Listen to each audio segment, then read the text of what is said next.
All right, so if Perplexity AI is not showing sources, like you're getting answers but no citations or links, yeah, that can be a problem. In this video, I'll show you how to fix it step by step. First, quick idea, this usually happens because of settings, wrong mode, weak queries, or sometimes system limitations. Start simple, check your source settings. If sources are turned off or set to none, Perplexity won't show any references. Make sure you're using web mode. If it's set to none or internal files only on, you won't get external sources. This one's important. Ask better questions.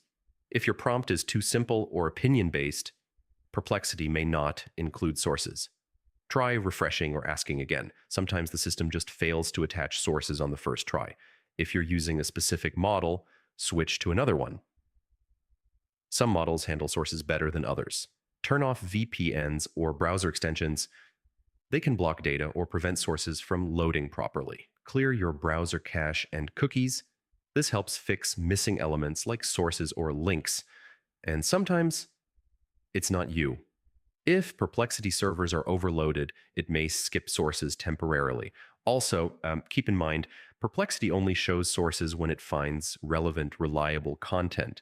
So not every query will include citations. So yeah, missing sources can look like a big issue, but most of the time it's just a setting or query problem. Fix that and you're good to go. And if this helped you out, don't forget to like, share, and subscribe. Yeah, more quick fixes coming soon.